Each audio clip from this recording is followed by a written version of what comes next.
More to see Sports Talk. We back. We're going to talk a little bit about Bob Quinn openly admitting that he's shopping Darius Slay. But first, we're going to talk a little bit about Damon Snacks Harrison's tweet, basically saying that he happy to get out of Detroit and what that truly means. Make sure you hit that subscribe button, bell icon button, share the video. Check out our Detroit Lions playlist for more videos like this. Check out our Lions Live one-on-one playlist. For a lot of our Lions streams, we've been a little bit active. We on episode 5 already, so I've been stepping up the live streams. I'm probably going to do some Piston streams later this week, so my Piston fans just hold tight. It's coming. A lot of moving things going on with the Pistons, but yeah, Harrison, tweeted the meme or the picture of Meek Mill running up the street, and it come up shortly showing that he's happy to get out of Detroit, and he's finally ready to be released. And, at the end of the day, my whole thing about it is, if you didn't want to play here, why did you sit out for an extension? All right, I'm going to get on him first. People killed me. All right, you asked them something like, hey, man, is it all right if you cool if we make this stop? If we cool, you mind if I stop by my man's crib and pick something up? Here go the picture. Hey, you cool if, hey, man, before, this, that, third, you tell somebody, oh, yeah, I'm cool with it. And then when you do something and they start complaining, like you out with your boys, whatever, and your man's roll with you, and you like, hey, man, we going to be out a long time. You sure don't want to drive? Oh, man, it's cool. And you like, well, we about to hit the after hour. Oh, I'm ready to go home. But I told you, you should have drove your car if you was ready to go home. So the same type of situation with Damon Harrison. If you didn't want to be in Detroit, why did you sit here and jive and shoot the 5 with Bob Quinn and act like you wanted to be here when you didn't want to be here? Okay, did he believe the hype that this season was going to be better than the previous, 20-something Lions seasons that it had in a row that's been a failure? You know what I'm saying? He should have just said, hey, man, I ain't tripping. I'll play my contract out. Okay, I'm putting this on him first. You sat here and cried and begged for an extension every game. You said, it's on me. I got to play better. You sit here and cried and try to play the retirement card to get out of Detroit. That's what that was about. Him crying, talking about retire. He didn't want to retire. He wanted to retire from being a Detroit Lion. And this just shows you how deep it is. This shows you how deep this issue is. People don't want to play for Matt Patricia. This is not a Richard Sherman thing, a Glover Quinn thing, a Keem Vallis thing. This is not just the Lions organization and shit.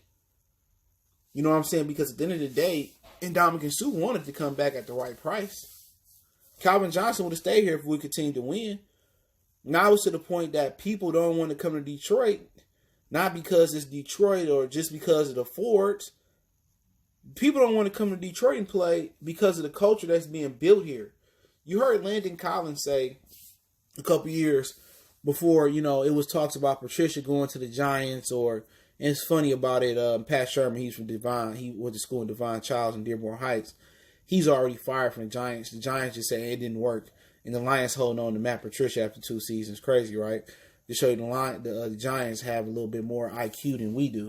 All right, but people don't want to play for Matt Patricia. Landon Collins said, I don't want to be part of that Patriot crap. If Patricia coming to New York. So we knew he wasn't coming as a free agent to the Detroit Lions. And he called it. And Richard Sherman has seconded it. Damon Harrison has pretty much said it. Quadre Diggs has pretty much said it. It's an unbearable workplace. And I'm surprised that the Lions didn't have as many grievances filed as the Jaguars did. And maybe they didn't have grievances filed because the union ain't nothing and they was going to get fired or cut. And Damon Harrison said he's excited. That's what that picture meant. He's very, very excited to get out of Detroit. He's very excited to get away from Matt Patricia. And if that's a sign or a prequel to what free agency gonna be like, they gonna have to overpay people just to come here. And then again, they still may not get nothing. When your players are unhappy with the coach, we haven't had that in the past 2 years. Players love Jim Caldwell. Players love playing for Jim Schwartz. You don't have an issue with that. And Detroit can be one of those markets where you can have a shitty owner and then have a shitty coach. Can't happen. Detroit is a market that has to have a players-friendly coach for people to be happy here. And I knew it was a problem when Glover Quinn wasn't happy. A guy that's been one of the best safeties why he had been in Detroit, and he's no longer happy. Harrison came here. He was a Bob Quinn and Patricia guy. Somebody they looked at and they said, "This the guy we want."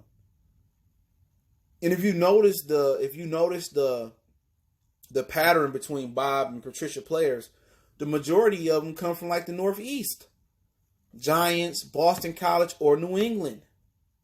Devin Kennard, Snack Harrison, all right. Coleman, Trey Flowers had runs with the New England Patriots. Danny Amendola had runs with the New England Patriots. Will Harris, Boston College. Scott Pasqualoni, Boston College. They are handling the Lions like a college town.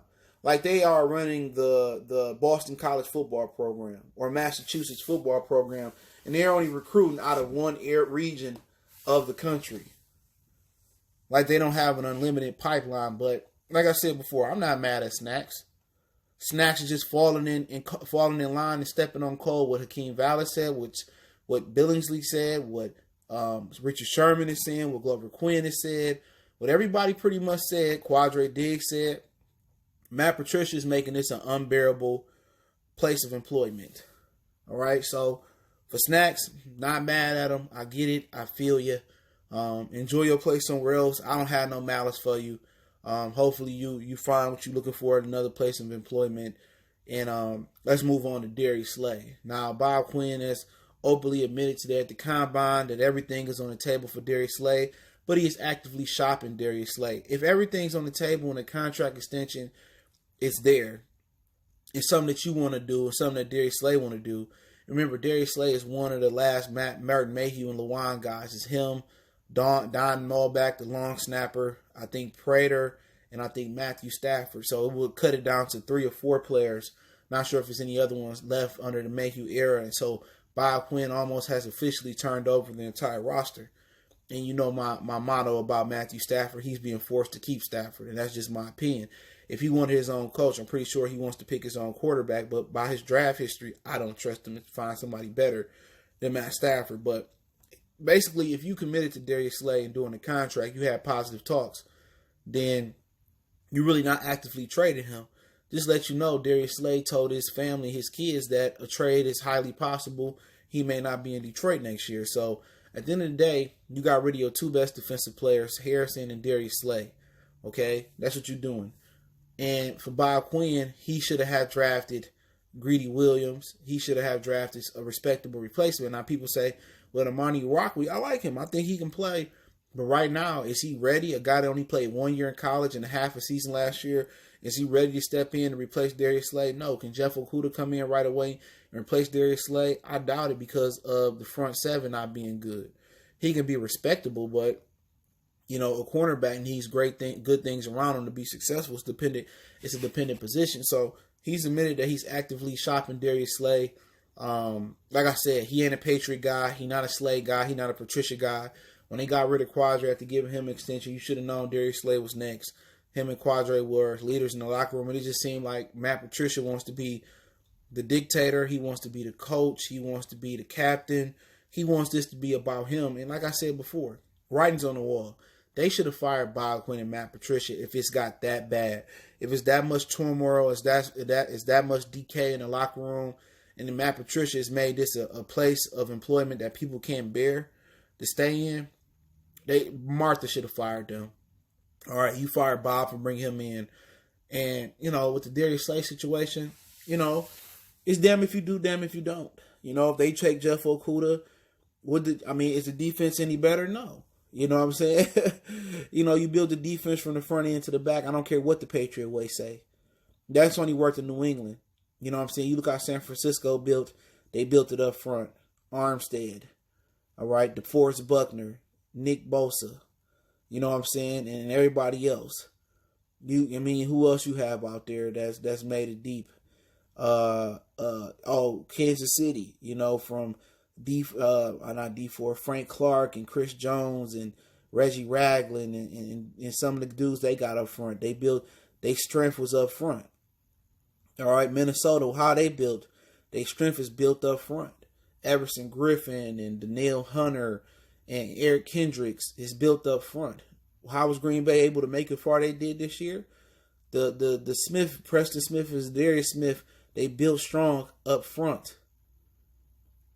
Okay, the Lions are trying to build the back end first. It's the Patriot way. But for Darius Slay, I'll be packing up. Bob Quinn gonna get rid of you and then draft a cornerback, which is counterproductive because that cornerback position is a position of marination. It takes years to learn how to play, no matter what grade you got on Okudah. If he's the second highest corner graded other than Marshawn Lattimore was in a situation in New Orleans where they was built in a winning situation. In Detroit, they don't have nobody in the front seven that's respectable, that's going to be healthy except for Trey Flowers. So if they don't rebuild that front seven with great players, with good players, some solid players, some great players, it's going to be a long year for Jeff Okudah, no matter how good he is in man coverage, because college football allows you to be more aggressive in the back end than the NFL. College football is more physical for quarterbacks and it's more physical for cornerbacks than in the NFL, believe it or not. So, like I said, they saying they not rebuilding, but once again, you got rid of your two best defensive players. All right, you sit here and you deny Darius Slay a $16 million contract, but you play Justin Coleman, who ain't proved nothing in the NFL, and you give him a $10 million per year. Trey Flowers, you pay him all this money, and he ain't done nothing in the league. He won in New England. New England proved that they didn't need him to win. He wasn't an integral part. So this is the buddy system. They only hiring dudes that are from New England or from the Northeast or guys that they like. So, like I said, this team is in full rebuild mode. Bob Quinn is about to overturn the roster for a second time. And if I'm Martha, right now, if you got any sense, you fire both of these dudes. I don't care how late in the process it is. You fire both of them. You start the coaching search. Eric Bieniemy is still out there from Kansas City. I'm pretty sure he'll jump at this job. Robert Salam, whatever his name is, defensive coordinator for the 49ers. You got some really good prospects that's still out there to get. But it's clear to me that Bob Quinn and Matt Patricia are two clowns. They two marks. They don't know what they're doing. And now, not only do they not know how to evaluate talent, now they created a workplace of chaos. Okay? So you're not rebuilding, but you got rid of your two best defensive players. And you got a quarterback that just came off a broke back 2 years in a row. I'm telling you, man, they have no idea what they're doing. These are two idiots. A first-time head coach, a first-time GM. This is not looking good. But for Darius Slay, he going to go somewhere and probably win a championship and be a baller somewhere, man. So we'll see what happens. The talk should ramp up at the combine. The Lions may trade down, but I really think they're going to take Jeff Okudah at number 3. I think that's what the Patriots would do. Remember, you used to wear those wristbands to say, what would Jesus do? And Bob Quinn and Patricia got, what would the Patriots do on their wristband, man? And it's unfortunate that they don't know how to create their own identity and they don't know how to create their own system.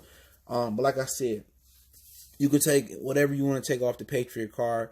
You could take the roof. You could take the hood. You could take the motor. You could take the wheels. You could take the trunk or whatever. But if you don't take whatever part Bill Belichick is, the brain of the car, the brain of the operation, the Patriot way is the Bill Belichick way.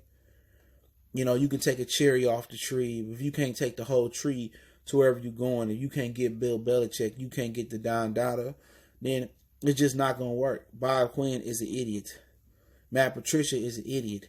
He's created a toxic atmosphere in the lockers in the Lions locker room, and I'm pretty sure you're going to see Darius Slay probably post something similar to Damon Harrison, happy to get out of Detroit. I'm telling you. So this team is in full rebuild mode. I'm going to stick to my guns. I don't care if they try to rush in free agency and try to throw something together like a quick meal. When you're a mom, your kid's hungry real quick, you don't feel like cooking a long meal, they're going to try to throw some goulash together. They're going to try to, throw some type of casserole together. So I don't have no great expectations for the Lions coming to the offseason.